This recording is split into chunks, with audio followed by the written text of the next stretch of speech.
Welcome to Daily Life Connection. Thank you for joining me again today as we continue to explore the heart of God and who He is. I want to begin today in Isaiah chapter 25 and verse 9. And it says this: "It will be said on that day, Lo, this is our God.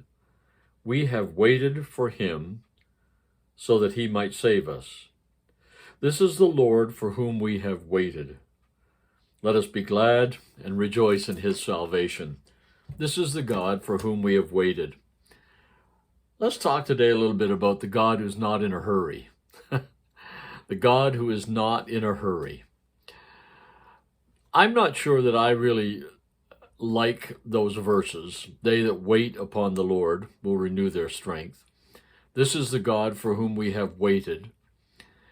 It seems like that can be a negative thing, that why doesn't God just get on with it and do what needs to be done? I'm not a real patient person, and so for me, waiting for God is not always, is rarely something I want to do. I like to just go to God and have Him do what He does and get it done and get it over with.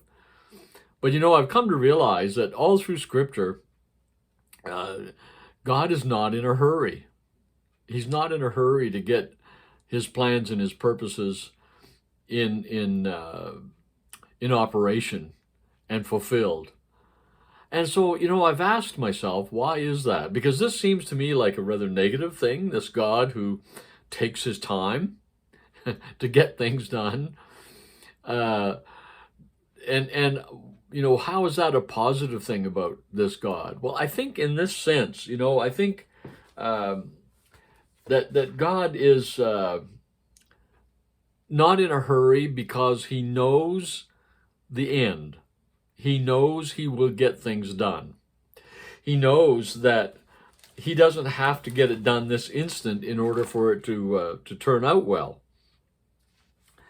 Nothing can thwart His plans. Nothing. So, the enemy's plans, like we look at the book of Exodus and we see Israel in captivity in Egypt for 400 years. And God says, I've heard your cry. Well, then why didn't He do something long before 400 years was up? And I think it's partly because He knew that no ruling power of Egypt was going to have the last word. He was going to have the last word. And so, the timing for God is not the big issue. The end result is the issue. And it's the same with us. He who began a good work in you will carry it on to completion. Why doesn't He just zap me and make me created in His image the way? Why doesn't He just finish the work? He's just not in a hurry.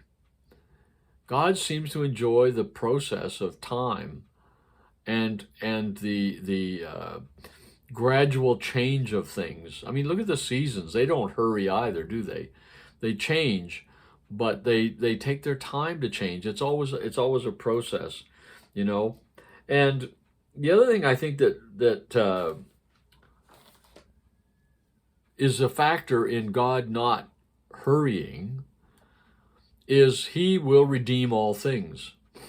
In book of Revelation, He says, I will make all things new. All the things that seem to have gone wrong, I will make all things new. So He isn't in a hurry to get that done, because no matter how badly it seems to have gone, no matter how long it seems to have taken, in the end, and here's the third thing, the reason that God, I believe, is not in a hurry, is because He will have the last word. He will have the last word. So, whether it's Pharaoh in Egypt or whether it's impatience in my life or whatever it may be in our circumstances, COVID-19, whatever, those things will not have the last word. He will. So there's not a rush to get it done if you know it's going to get done. Let me say that again. There's not a rush to get things done when you know they will get done, and they will get done well, and they will get done no matter what happens in the intervening time. That's our God. a God who's not in a hurry, because he knows how it will end, and it will end well. That's our God. We wait on him.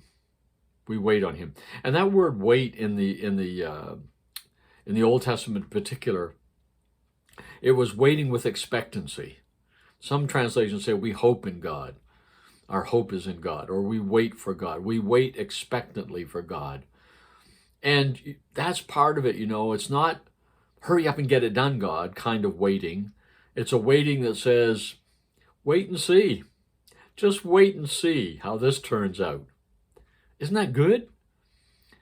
We wait on God with that kind of an attitude. In the things in our lives that aren't going the way we want them to, we need to speak to those things and say, just wait and see. In those situations that aren't coming together the way we think they should, we need to remind ourselves, just wait and see, because he has the last word and it will turn out well. Well, let's think about that today. Let's wait on God today. Let's just go before God and talk about some of the situations in our lives where we want him to intervene, and just say, God, I'm waiting expectantly to see how you are going to bring all this to pass and turn it out to be for our good. Let's talk again tomorrow. God bless.